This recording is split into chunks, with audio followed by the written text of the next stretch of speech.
औरत ने गुस्से में खाने से भरी टेबल उलट दी, फिर सीधे अपने ससुर को एक जोरदार थप्पड़ जड़ दिया। जब उसका पति बीच में आया तो उसने उसे कंधे पर उठाया और जमीन पर पटक दिया। और इस सब की वजह यह थी कि उसका पति और ससुर दोनों ही हैबिचुअल एब्यूजर थे। जिस दिन उसने इस घर में कदम रखा उसी दिन से ये दोनों उस पर हावी होने की कोशिश करने लगे थे। यहाँ तक कि उसके ससुर ने उसकी सास को उसके सामने ही मारा था। लेकिन इन लोगों को ये नहीं पता था कि वो अपनी बर्बादी को खुद बुला रहे हैं, क्योंकि ये औरत कोई मामूली औरत नहीं थी। वो एक टॉप टियर लॉयर थी और 5 बार की नेशनल सोंडा चैंपियन भी रह चुकी थी। उसका मिशन था महिलाओं के लिए न्याय दिलाना और एब्यूजिव मर्दों को सबक सिखाना। अगर कोई एब्यूजर कार में भागने की कोशिश करता तो वो सीधे दरवाजा पकड़कर उखाड़ देती और 500 मीटर दूर फेंक देती। अगर कोई अंदर छुप जाता तो पूरी गाड़ी ही उठाकर जमीन पर दे मारती। उसकी इस एग्रेसिव पर्सनालिटी की वजह से उसका कोई बॉयफ्रेंड नहीं था। उसकी आंटी ने सोचा कि शायद शादी करने से उसका स्वभाव थोड़ा सॉफ्ट हो जाएगा, इसीलिए उसने उसका रिश्ता एक आदमी से तय कर दिया। पहली ही मुलाकात में वो आदमी बहुत खुश हो गया। दिखने में तो वो बड़ा नेक और सज्जन आदमी लगता था। उसने फिलैंथ्रोपिस्ट का टैग भी लगाया हुआ था, लेकिन असलियत में ये आदमी अंदर से बहुत गंदा था। न सिर्फ वो शेडी बिजनेस में इन्वॉल्व था, बल्कि एक बिगड़ा हुआ रईस ज्यादा और वायलेंट एब्यूजर भी था। उसकी पहली बीवी तो उसके हाथों जान तक गंवा चुकी थी, लेकिन इस औरत को उसकी असली सच्चाई का पता नहीं चला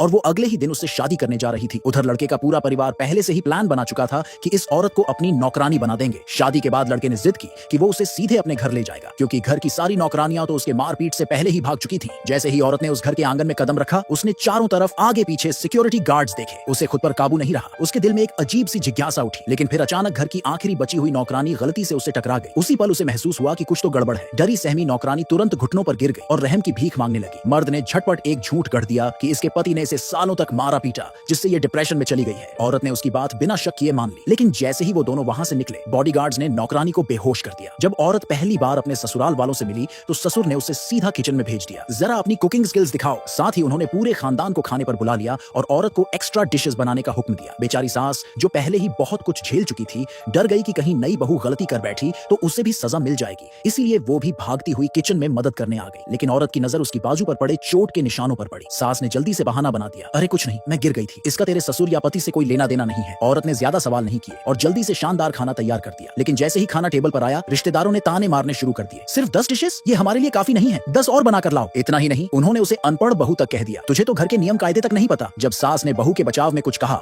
तो घर के हिजड़े ने सीधा हुक्म दे दिया, घुटनों पर बैठकर सजा भुगत। अब बहू से रहा नहीं गया। वो बीच में पड़ने ही वाली थी कि उसका पति झट से उसका हाथ पकड़कर बोला, यहाँ जिसने भी गलती की उसे सजा मिलती है, फिर चाहे वो मेरी माँ ही क्यों ना हो। पर औरत डरी नहीं, उल्टा उसने तो पूरा कंट्रोल अपने हाथ में ले लिया। 1 सेकंड की भी देरी किए बिना उसने ससुर के गाल पर इतनी जोरदार छांटा जड़ा कि पूरा हॉल एकदम सन्नाटे में आ गया। ससुर एकदम हक्का बक्का रह गया। नई नवेली बहू इतनी जहरीली कैसे हो सकती है? पर उसे क्या पता था कि ये तो सिर्फ बुरे सपने की शुरुआत थी।